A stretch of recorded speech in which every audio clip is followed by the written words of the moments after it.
আরে আরে মা, করেছোটা কি দুর্দান্ত! আজকের ডিনারে মা আর আমি মিলে বানিয়েছি চিলি চিকেন। যারা আমাকে চেনো তারা সকলে জানো যে আমি কি পরিমাণ চিকেন লাভার। তাই আজকের রাতের dinner chilli chicken. Chilli chicken বানানোর জন্য যা যা দরকার সবাই মোটামুটি জানো, তাই আমি বেশি ভাঙিয়ে বললাম না। সমস্ত ভেজিসকে ফাইনলি চপ করে নিয়েছিলাম।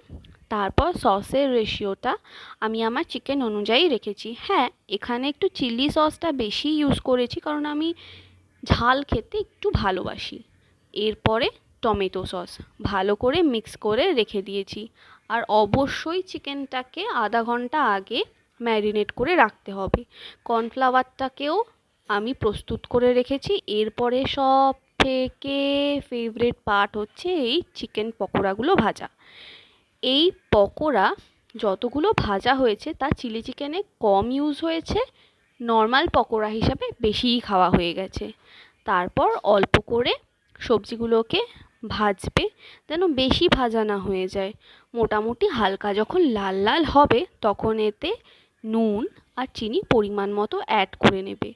তারপরে যে সসের পিউরিটা বানিয়েছিলাম সেটা আমি ঢেলে দেব। ঢেলে ভালো করে মিক্স করব। মিক্স মিক্স মিক্স মিক্স করার পরে অল্প করে আমি গোলমরিচ গুঁড়োটা অ্যাড করেছি, কারণ আমি লঙ্কার ঝালটা আর চিলি সসের ঝালটা বেশি রাখতে চেয়েছিলাম। এরপরে ভালো করে মিক্স করে নেব, ভালো করে মিক্স করে নেব। তারপরে আমি অ্যাড করব হচ্ছে কর্নফ্লাওয়ারের পিউরিটা। আমি একটু গ্রেভি খেতে ভালোবাসি, তাই আমি একটু গ্রেভি গ্রেভি করেছি। আর যারা ড্রাই খেতে ভালোবাসো তারা একটু কম দেবে। আর আমার রাতের ডিনারটা আজকে দারুণ হবে। থ্যাংক ইউ মা। ওফ, তোমার হাতের তো জাদু আছে।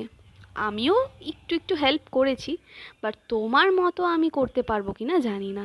এই যে আমার চিলি চিকেন, ইয়ে, আজকে রাতের মেনু তো সর্টেড।